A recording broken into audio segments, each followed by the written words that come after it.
Hi నమస్తే, నేను మీ రాజగోపాల్ రెడ్డి కార్వేటి. వైద్య విద్యా ప్రవేశాలలో ఎంబీబీఎస్ కౌన్సిలింగ్ అప్డేట్స్లో భాగంగా ఆంధ్రప్రదేశ్ రాష్ట్రంలో నిన్న రెండో రౌండ్కు సంబంధించి కళాశాల వైజు సీట్ అలాట్మెంటు ఇవ్వటం జరిగింది. డాక్టర్ ఎన్టీఆర్ హెల్త్ యూనివర్సిటీ వాళ్ళు మొన్న నైట్ కూడా ఎన్ని సీట్లు వేకెంట్గా ఉన్నాయి, అనంతపూర్లో 38 సీట్లు కూడా ఫిలప్ చేస్తారు అని ముందుగానే ఇంటిమేషన్ కూడా వాళ్ళు సీట్ మ్యాట్రిక్స్ ఇవ్వటం జరిగింది. అదేవిధంగా 132 సీట్లు రిపోర్టింగ్ చేయని విద్యార్థులు మరియు ఫ్రీ ఎగ్జిట్ అయిన విద్యార్థులు లిస్టు రిలీజ్ చేయటం జరిగింది. మామూలుగా 2 లిస్టులు అయితే రిలీజ్ చేయాలి. రిపోర్టింగ్ చేయని విద్యార్థులది ఒక లిస్టు రిలీజ్ చేయాలి. అదేవిధంగా ఫ్రీ ఎగ్జిట్ అయిన వాళ్ళది మరో లిస్టు రిలీజ్ చేయాలి. అంటే ఎంతమంది వాళ్ళు జాయిన్ అయిన తర్వాత ఫ్రీ ఎగ్జిట్ అవుతున్నారో ఆ లిస్టు సపరేట్గా ఉండాలి. ఎంతమంది ఇష్టం లేక జాయిన్ కాలేదో, అసలు రిపోర్టింగే చేయలేదు, ఆ లిస్టు సపరేట్గా ఉండాలి. ఎందుకంటే విద్యార్థుల క్లారిటీ కోసం డాక్టర్ ఎన్టీఆర్ హెల్త్ యూనివర్సిటీ వాళ్ళు ఈసారి రిపోర్టింగ్ చేయని వాళ్ళు మరియు ఫ్రీ ఎగ్జిట్ అయిన వాళ్ళు మొత్తం కలిపి 132 మంది ఉన్నారని లాస్ట్లో సీట్ అలాట్మెంట్ ముందుగా సీట్ మ్యాట్రిక్స్ మరియు ఈ ఎన్ని సీట్లు ఉన్నాయనే విషయంలో క్లారిఫై చేసింది. అంతకుముందు మాత్రం నాట్ రిపోర్టెడ్ లిస్టు మాత్రమే 132 మంది ఉన్నారు అంటూ లిస్టు రిలీజ్ చేయటం జరిగింది. నాట్ రిపోర్టెడ్ లిస్టులో కావాలంటే మీరు doctor NTR health university PDF file వెళ్ళేసి చెక్ చేసుకోవచ్చు. అందులో ఎక్కడ కూడా ఫ్రీ ఎగ్జిట్ అయినట్టు కూడా ఎక్కడ ఇవ్వలేదు. నాట్ రిపోర్టెడ్ లిస్ట్ మాత్రమే రిలీజ్ చేశారు. అందులో 132 మంది ఉన్నారు. అదేవిధంగా అదే రోజు రీటైన్ ఆర్ కంటిన్యూ ఆప్షన్ వచ్చేసి 830 మందిది నోటిఫికేషన్ ఇచ్చారు. అదేవిధంగా మేనేజ్మెంట్ కోటాల్లో రిపోర్టింగ్ చేయని వాళ్ళ లిస్టు కూడా 330 మంది, ఈ 3 ఒకేసారి ఇచ్చారు. ఇక్కడ ఎంబీబీఎస్కు సంబంధించి కాంపిటెంట్ అథారిటీ కోటాలో రిపోర్టింగ్ చేయని విద్యార్థులు అన్నారు, కానీ ఫ్రీ ఎగ్జిట్ అని ఎక్కడ కూడా ఇవ్వలేదు. మళ్ళీ 28వ తేదీ సాయంత్రం సీట్ మ్యాట్రిక్స్ రిలీజ్ చేశారు. ఈ సీట్ మ్యాట్రిక్స్లో రెండో ఫేజ్కి సంబంధించి ఎన్ని సీట్లు ఖాళీగా ఉన్నాయో రిలీజ్ చేశారు. అందులో 132లోనే ఫ్రీ ఎగ్జిట్ అయిన వాళ్ళు కూడా ఉన్నారని చెప్పటం వల్ల ఇక్కడ విద్యార్థులకు కొంత గందరగోళం. ఎందుకంటే ఈ ఫ్రీ ఎగ్జిట్ అయిన వాళ్ళు రిపోర్టింగ్ చేయని వాళ్ళు ఒకటేనా? ఎప్పుడు ఒకటి కాదు. ఎందుకంటే రిపోర్టింగ్ చేయని వాళ్ళు అంటే కళాశాలలో సీట్ అలాట్మెంట్ అయి ఉంటుంది, కానీ వాళ్ళు రిపోర్టింగే చేయరు. అటువంటి వాళ్ళకి నెక్స్ట్ రౌండ్లో అవకాశం కూడా ఉండదు. వాళ్ళని రిపోర్టింగ్ చేయని విద్యార్థులుగా సపరేట్గా లిస్ట్ రిలీజ్ చేస్తారు. ఫ్రీ ఎగ్జిట్ అంటే వాళ్ళకు సీటు వచ్చిన తర్వాత జాయిన్ అవుతారు, కానీ వివిధ కారణాల వల్ల ఆల్ ఇండియా కోటాకు వెళ్ళటం వల్ల కానీ లేకపోతే ఇతరత్ర కారణాల వల్ల కానీ తమకు ఆ సీటు నచ్చకపోయినా కానీ ఫ్రీ ఎగ్జిట్ అయిపోతారు. ఇది ఫ్రీ ఎగ్జిట్ క్యాండిడేట్స్ యొక్క లిస్టు, అది సపరేట్గా ఉండాలి.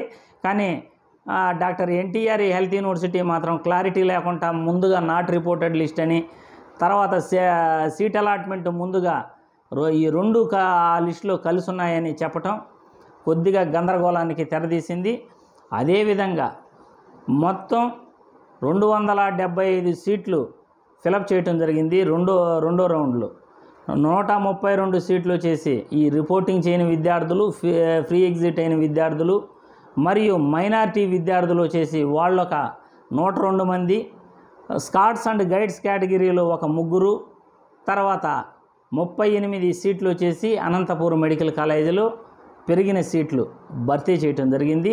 మొత్తం 275 సీట్లు భర్తీ చేయటం వల్ల ఇక్కడ 132 నుండి 275 సీట్లు భర్తీ చేయటం వల్ల ఈ ఓపెన్ కేటగిరీలో జనరల్గా ఓపెన్ కేటగిరీ గురించి మనం మొత్తం యావరేజ్గా కట్ ఆఫ్ అనేది చెప్తాం.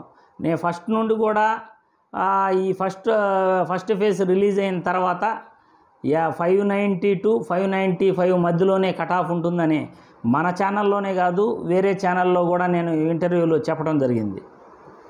అదేవిధంగా ఏయూ రీజన్లో కూడా 615 మార్కులు కట్ ఆఫ్ ఉంటే ఈ మోపప్ రౌండు స్టే వ్యాకెన్సీ రౌండ్కి మొత్తం దాదాపు 605 మార్కులకు కట్ ఆఫ్ నిలుస్తుందని కూడా చెప్పడం జరిగింది. అంటే మనం కట్ ఆఫ్ అనేది లాస్ట్ రౌండ్ వరకు, స్ట్రే వేకెన్సీ రౌండ్ వరకు, అప్పటి వరకు మనం కట్ ఆఫ్ అనేది చెప్పగలుగుతాం. ఫలానా సీటు వరకు సీటు వస్తుంది అంటే రెండో రౌండ్లో సీట్ రావాలని కాదు, మూడో రౌండ్లో రావచ్చు, లేకపోతే స్ట్రే వేకెన్సీ రౌండ్లో కూడా రావచ్చు. ఇప్పుడు మనం చెప్పిన దీని ప్రకారం ఎస్వియు రీజన్లో 590 నుండి 95 మధ్యలో నిలుస్తుంది. అక్కడ వచ్చేసి ఏయూ రీజన్లో 605 మార్కుల వరకు అక్కడ కట్ ఆఫ్ నిలుస్తుంది అని అన్నాము. కాకపోతే మొదటి ఈ 132 మంది నాట్ రిపోర్టెడ్ లిస్ట్ చూసిన తర్వాత క్లియర్గా వివిధ కేటగిరీలో మొత్తం అన్ని కేటగిరీలకు కలిపి కట్ ఆఫ్ అయితే 2-3 మార్కులే మ్యాక్సిమం తగ్గుతుందని కూడా చెప్పడం జరిగింది. అది ఆ 2-3 మార్కులు అనేది ఓపెన్ కేటగిరీలో అక్కడ 6-7 మార్కులు తగ్గడం జరిగింది. 601 నుండి ఎస్వియు రీజన్లో 593కి రావడం జరిగింది. ఏయూ రీజన్లో 615 నుండి 608కి రావడం జరిగింది. ఇక్కడ బీసీ కేటగిరీకి వస్తే బీసీఏలో కేవలం 1 మార్కు, బీసీబీలో అదే మార్కులు 1 మార్కు, బీసీబీలో ఎస్వి రీజన్లో 1 మార్కు, బీసీసీ అదే మార్కు, బీసీడి 1 మార్కు. ఈ బీసీఈకి వచ్చే లోపల 3 మార్కులు తగ్గింది. ఎస్సీ కేటగిరీకి వచ్చే లోపల 1 మార్కు తగ్గింది. ఎస్టీ కేటగిరీకి వచ్చే లోపల అక్కడ 3 మార్కులు కట్ ఆఫ్ అనేది తగ్గటం జరిగింది. అంటే మొత్తం యావరేజ్ 3 మార్కులే, యావరేజ్ మొత్తం కట్ ఆఫ్ వచ్చేసి 3 మార్కులే మనకి ఆడ మొదటి రౌండ్ నుండి రెండో రౌండ్కి వెళ్ళే లోపల తగ్గటం జరిగింది. కాబట్టి ఇంకా కూడా మాపప్ రౌండ్ ఉంది మరియు స్ట్రే వేకెన్సీ రౌండ్ ఉంది. స్ట్రే వేకెన్సీ రౌండ్లో మిగిలి ఉన్న సీట్లను భర్తీ చేస్తారు. ఈ మాపప్ రౌండ్లో ఏమంటే ఇప్పుడు స్పెషల్ కేటగిరీ విద్యార్థులకు సీట్ అలాట్మెంట్ ఇవ్వాలి. స్పెషల్ కేటగిరీ విద్యార్థుల్లో పీడబ్ల్యూడి విద్యార్థులకు 182 సీట్లు ఉన్నాయి. ఈ 182 సీట్లలో దాదాపు ఇక్కడ మనకి 69 మంది మాత్రమే ఎలిజిబుల్ లిస్టులో అక్కడ ఇవ్వడం జరిగింది. 84 మంది వరకు ఆబ్సెంట్ అయ్యున్నారు. ఈ 182 సీట్లు ఏ విధంగా భర్తీ చేస్తాడు? ఈ ఫిజికలీ హ్యాండిక్యాప్డ్ కోటాలు మొత్తం ఎలిజిబుల్ లిస్టులో 69 మంది ఉంటే మిగతా రిమైనింగ్ సీట్లు అన్ని కేటగిరీల్లో సీట్లు పంచుతాడా, లేకపోతే ఆ సీట్లను ఏం చేస్తాడో అనేది ఇంకా డాక్టర్ ఎన్టీఆర్ హెల్త్ యూనివర్సిటీ నుండి క్లారిటీ అయితే రాలేదు. క్లారిటీ వచ్చిన తర్వాతే మనం మాట్లాడుకోవాలి. యాక్చువల్గా అయితే మిగిలి ఉన్న సీట్లని స్ట్రే వేకెన్సీ రౌండ్లో భర్తీ చేయడం జరుగుతుంది.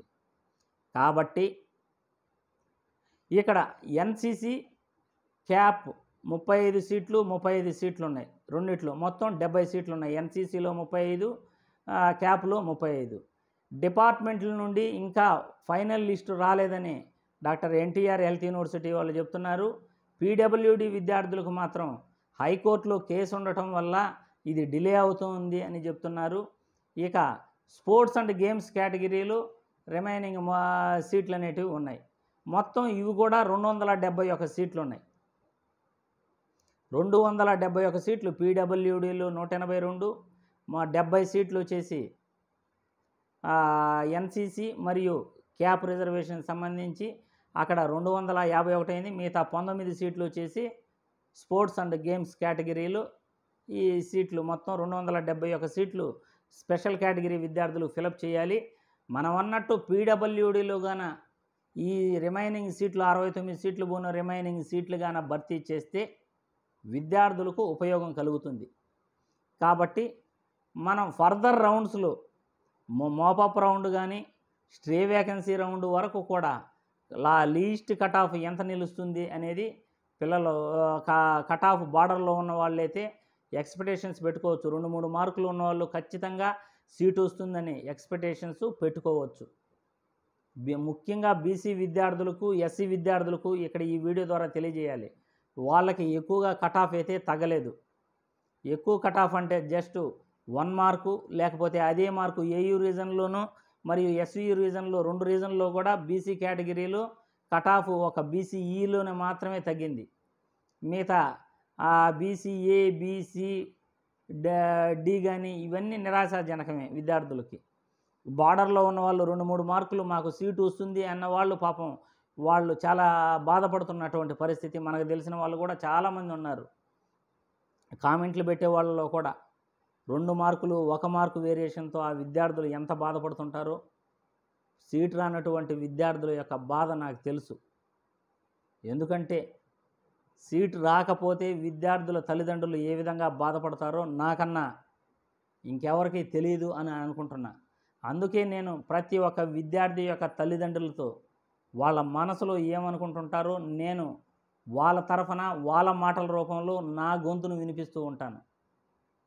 తద్వారా నీట్ మొదలైనప్పటి నుండి కూడా నీట్ పేపర్ రద్దు కావాలి అంటే నేను ఒక్కడనే ఏపీలో నీట్ పేపర్ రద్దు కాకూడదు, ఇబ్బంది పడతారు పిల్లలు, మంచి మార్కులు వచ్చిన వాళ్ళంతా ఇబ్బంది పడతారు అని నేను ఒక్కడే వాదించాను. జర్నలిస్టులు అందరికీ కూడా చాలామందికి నా వీడియోలు చూడండి, డైరెక్ట్గా నా లింకులు పంపడం జరిగింది.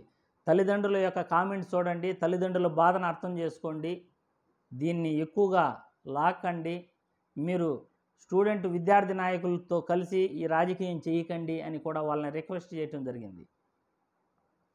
కాబట్టి నీట్ గురించి మాట్లాడాం. తల్లిదండ్రుల యొక్క అభిప్రాయాలను మన గొంతు ద్వారా వినిపిస్తున్నాం. ముఖ్యంగా మెడికల్ కళాశాలలు కానీ వచ్చినుంటే ఈరోజు పరిస్థితి దాదాపు ఓపెన్ కేటగిరీలో 575, 580 మార్కుల వరకు కట్ ఆఫ్ వచ్చిండేది. ఎందుకంటే 590కి అయితే ఓపెన్ కేటగిరీలో ఖచ్చితంగా ఎస్వియు రీజన్లోను, 605కు ఏయూ రీజన్లోనూ కట్ ఆఫ్ నిలుస్తుంది అనటంలో ఏమాత్రం సందేహం లేదు. ఏయూ రీజన్లో ఓపెన్ కేటగిరీలో జనరల్ విద్యార్థులకు 605 మార్కులకు, ఇక్కడ వచ్చేసి ఎస్వియు రీజన్లో 590 మార్కులకు కట్ ఆఫ్ నిలుస్తుంది. కొత్తగా మెడికల్ కళాశాలలు కానీ వచ్చి ఉంటే, సెల్ఫ్ ఫైనాన్స్ సీట్లు కానీ తీసి ఉంటే 575, 580 మధ్యలో కట్ ఆఫ్ అయితే ఎస్వియు రీజన్లో ఆగున్ను. అదే ఏయూ రీజన్లో 595 పైన 595కి 600కి మధ్యలో కట్ ఆఫ్ అయితే ఖచ్చితంగా ఆగుంటుంది. 595కి ఖచ్చితంగా ఏయూ రీజన్లో కూడా వచ్చి ఉంటుంది. కానీ ఈ ప్రభుత్వం విద్యార్థుల గురించి అసలు ఆలోచించలేదు. ఒక్కరోజు కూడా విద్యార్థుల గురించి, ఈ నీట్ యూజీ 2024 విద్యార్థుల గురించి ఏ ఒక్కరోజు కూడా వాళ్ళు పట్టించుకోలేదు. తద్వారా సెల్ఫ్ ఫైనాన్స్ సీట్లు మేము తీసేస్తాము అని చెప్పి కంటిన్యూ చేశారు. మెడికల్ కాలేజీ వచ్చిన మెడికల్ కాలేజీ కూడా తిరిగి పంపారు. జూన్ 24వ తేదీ ఎన్ఎంసీ వాళ్ళు ఇన్స్పెక్షన్కి వచ్చి ఫలానా పనులు మీరు పూర్తి చేసుకోండి, మేము కళాశాల పర్మిషన్ ఇస్తాము అంటే కూడా రెండోసారి వాళ్ళు ఎన్ఎంసీ వాళ్ళు చెకింగ్కి ఇన్స్పెక్షన్కి వచ్చినప్పటికి కూడా ఏ పనుల్లో పురోగతి లేదు. మేము చేయలేము, మా వల్ల కాదు అనే ధోరణిలో ఈ ప్రభుత్వం నిర్లక్ష్యం వహించింది. విద్యార్థుల గురించి ఏ ఒక్కరోజు కూడా ఆలోచించలేదు అని అయితే నేను కరెక్ట్గా చెప్పగలను. కాబట్టి ప్రతి విద్యార్థికి కూడా నేను తెలియజేసేది ఏమిటంటే, బీసీ విద్యార్థులు ఎస్వియు రీజన్లోను మరియు ఏయూ రీజన్లోను ఇప్పుడు రెండో రౌండ్లో వచ్చిన కట్ ఆఫ్ మార్కులకి మరో 2-3 మార్కుల వరకు కూడా మీరు ఎక్స్పెక్ట్ చేయవచ్చు. ఖచ్చితంగా 2-3 మార్కుల వరకు అవకాశాలు ఉంటాయనే మనం చెప్పుకోవచ్చు. ఆ 2-3 మార్కుల కన్నా లోపున్నోళ్ళు మాత్రం మీరు ఖచ్చితంగా వేరే ఆల్టర్నేటివ్ చూసుకోవాల్సిందిగా ఈ వీడియో ద్వారా ప్రతి ఒక్కరికి కూడా తెలియజేస్తున్నాను. ఎస్సీ విద్యార్థులు కూడా మరో 2-3 మార్కులు అయితే ఖచ్చితంగా మీరు స్టే వేకెన్సీ రౌండ్ లోపల ఎక్స్పెక్ట్ చేయొచ్చు. దానికన్నా తక్కువ ఉన్నోళ్ళు అయితే ఖచ్చితంగా మీరు వేరే ఆల్టర్నేటివ్ కోర్సులకు వెళ్ళటం కానీ లాంగ్ టర్మ్ కానీ ఏదైనా చూసుకోవచ్చు అని ఈ వీడియో ద్వారా ఫైనల్గా చెప్తున్నాను. కాబట్టి విద్యార్థుల కోసమే మన వీడియోలు ఉంటాయి. తల్లిదండ్రుల అభిప్రాయాలను, వాళ్ళ యొక్క బాధను నాగు గొంతు ద్వారా వినిపించేందుకే మనం ప్రయత్నం చేస్తుంటాం. కొంతమంది ఉంటారు, ఏరు దాటేంత వరకు ఏటి మల్లన్న, ఏరు దాటిన తర్వాత పోరా బోడి మల్లన్న అనే రకం. మన దగ్గర సర్వీస్ తీసుకుంటారు, కామెంట్లు పెడతారు, మనం రిప్లై కూడా ఇచ్చుంటాం, వాళ్ళకి అన్ని సలహాలు సూచనలు ఇచ్చుంటాం. చివరికి సీటు వచ్చిన తర్వాత లేకపోతే సీటు రాకపోతేనో రివర్స్ కామెంట్లు పెడుతుంటారు. అలాంటి వాళ్ళు తిన్నింటి వాసాలు లెక్కబెట్టేవాళ్ళు అని అంటారు. ముఖ్యంగా మీ చేత ₹1 నేను తీసుకోలేదు, ఏ ఒక్కరి దగ్గర కూడా మనం ₹1 తీసుకోవటం కానీ ఏది చేయలేదు. ఫ్రీ సర్వీస్ ఇవ్వటమే. ఒక్కొక్కరు నిన్న ఒక అమ్మాయి ఏదో చెప్తా ఉంది. 25,000 రూపాయలు ఇచ్చిందంట మెండర్షిప్కి మేనేజ్మెంట్ కోటాలో ఎస్వియు రీజన్ అమ్మాయి 25,000 ఇస్తే ఏయు రీజన్లో కళాశాలలో ప్రయారిటీ పెట్టాడట ఆ మహానుభావుడు. First priority. ఒక సారు పాపం ఒక కోచింగ్ సెంటర్ అతను సార్ ఫోన్ చేసి, సార్ ఈ విధంగా జరిగింది సార్, 25,000 రూపాయలు తీసుకున్నారు ఆ దుర్మార్గులు. మీలాంటి వారు ఉచితంగా విద్యార్థులందరికీ కూడా ప్రతి అప్డేట్ ఇస్తుంటే కొంతమంది తెలియక ఈ విధంగా 25,000 చివరికి మళ్ళీ 15,000 తీసుకున్నాడంట వాళ్ళు అరిస్తే. ఈ విధంగా తప్పు చేశారు అని ఆ మెండర్షిప్ తీసుకున్న అతని పైన, ఆ కన్సల్టెన్సీ పైన వాళ్ళు అరిస్తే, ఈ విధంగా తప్పు జరిగిన తర్వాత మళ్ళీ 15,000 గుంజుకున్నారట. మనమైతే ఈ ఊరు దగ్గర ₹1 ఆశించట్లేదు. తెలిసిన ప్రతి విద్యార్థికి కూడా ఉచితంగా కౌన్సిలింగ్ చెప్తున్నాం, ఉచితంగా ప్రతి అప్డేట్ చెప్తున్నాం, అన్ని డాక్యుమెంట్స్ ఎలా తీసుకొని పోవాలో చెప్తున్నాం. అంత కటాఫ్కి సీట్ వస్తుంది, ఇంత కటాఫ్ చెప్తుంది అనేది అందరిలాగా బోర్డులు వేసి మనం చెప్పట్లేదు, ఊహాజనిత వార్తలు చెప్పట్లేదు. కటాఫ్ అనేది depends upon merit and reservation పైన ఆధారపడి ఉంటుంది అని విద్యార్థులకు తెలియదు. ఎందుకంటే ఏ విద్యార్థి ఆల్ ఇండియాలో కోటాలోకి వెళ్తాడా లేకపోతే స్టేట్ కోటాలోనే జాయిన్ అవుతాడా అది భగవంతుడికి కూడా తెలియదు. అట్లాంటప్పుడు కరెక్ట్ కటాఫ్ ఎవరు చెప్పగలరు? ఎవ్వరూ చెప్పలేరు. అందుకే నేను చెప్తుంటాను, లాస్ట్ కూడా మనం ఈ గత సంవత్సరం ర్యాంకులతో ఈ సంవత్సరం ర్యాంకులు పోల్చుకుంటూ ఫస్ట్ రౌండ్కు ముందు 590 నుండి 595 మధ్యలో కటాఫ్ ఉంటుంది ఎస్వి రీజన్లో. ఏయు రీజన్లో వచ్చేసి 605 మార్కులకి కటాఫ్, లీస్ట్ కటాఫ్ అంటే అన్ని రౌండ్ల తర్వాత ఆ కటాఫ్కి ఆగచ్చు. ఆ విధంగా గత సంవత్సరం ర్యాంకులతో ఈ సంవత్సరం మెరిట్ లిస్ట్, ఫైనల్ మెరిట్ లిస్ట్ని బట్టి కటాఫ్ నేను చెప్పాను, ఫస్ట్ రౌండ్ ముందుగానే చెప్పాను. మళ్ళీ విద్యార్థులు 132 మంది మాత్రమే నాట్ రిపోర్టెడ్ లిస్టులోను ఫ్రీ ఎగ్జిట్లోనూ ఉండే లోపల ఇదేదో గందరగోళంగా ఉంది, ఇది 1-2 మార్కులు మాత్రమే తగ్గేటట్లుంది అని మళ్ళీ చెప్పాను. 2-3 మార్కులే తగ్గేటట్లుందని మళ్ళీ చెప్పాను. ఎందుకంటే విద్యార్థుల ఒపీనియన్ మార్చుకొని వాళ్ళు వెళ్ళవలసిన కాలేజీకి వెళ్ళకుండా, వాళ్ళు ఆల్ ఇండియా రౌండ్లోనూ మన కళాశాల స్టేట్లో వాడుకోకుండా స్టేట్ కోటా వాడుకుంటే ఎవరేం చేయలేరు. మెరిట్ వచ్చిన విద్యార్థి కూడా 680 మార్కులు వచ్చిన వాళ్ళు కూడా స్టేట్ కోటా వాడుకొని వాళ్ళ లోకల్లోనే ఉంటుంటే ఇంతకన్నా దారుణమైన పరిస్థితి ఉండదు. ఎందుకంటే వాళ్ళది కూడా తప్పులేదు, వాళ్ళ కన్వీనియంట్ వాళ్ళు చూసుకుంటారు. కాబట్టి సీట్ రానటువంటి విద్యార్థికి మేలు జరగాలని మనం కోరుకుంటాం, వీలైనంత ఎక్కువ మందికి సీట్ రావాలని మేము కోరుకుంటాం. కానీ విద్యార్థుల ఒపీనియన్ డిఫరెంట్గా ఉంటే, వాళ్ళ తల్లిదండ్రుల ఒపీనియన్ ఉంటే వాళ్ళది కూడా వాళ్ళ వే నుండి వాళ్ళని కూడా మనం ఆలోచించాలి. ఎందుకంటే వాళ్ళకి ఎక్కడ కన్వీనియంట్ ఉంటుందో అక్కడే వాళ్ళు వాళ్ళ పిల్లల్ని జాయిన్ చేపిస్తారు. దానికి కారణాలు కూడా ఉన్నాయి. ప్రతి బిడ్డ సేఫ్టీ ఆ తల్లిదండ్రులకు ముఖ్యం. కాబట్టి ఎవరి వాదనలో, ప్రతి ఒక్కరి వాదనలో వాళ్ళకి తోచినట్లు వాళ్ళకి సాటిస్ఫై అవుతుంటారు. కాబట్టి ప్రతి అప్డేట్ మనమైతే ఇస్తూనే ఉంటాం. ఎవరికైనా మనం ఫ్రీ సర్వీస్ ఇవ్వాలనే ప్రయత్నిస్తాం, మంచి చేయాలనే ప్రయత్నిస్తాం. కాకపోతే ఈరోజు అన్ని విషయాలు షేర్ చేసుకోవాలి కాబట్టి షేర్ చేసుకున్నాను. ముందు కూడా ఏ అప్డేట్ వచ్చినా తెలియజేస్తాను. తెలంగాణ విద్యార్థులకు కూడా అన్ని అప్డేట్స్ తెలియజేస్తాను. బీడీఎస్ విద్యార్థులకు కూడా చాలామంది అడుగుతున్నారు. ఇప్పుడు 2 రౌండ్లు అయిపోయాయి కాబట్టి బీడీఎస్ వెబ్ ఆప్షన్స్ కూడా నోటిఫికేషన్ వచ్చే అవకాశం ఉందని ఈ వీడియో ద్వారా తెలియజేస్తున్నాను. సో ఆ నోటిఫికేషన్ వస్తానే మీకు కూడా నేను ఖచ్చితంగా ఇన్ఫర్మేషన్ తెలియపరుస్తానని ఈ వీడియో ద్వారా చెప్తూ జై హింద్.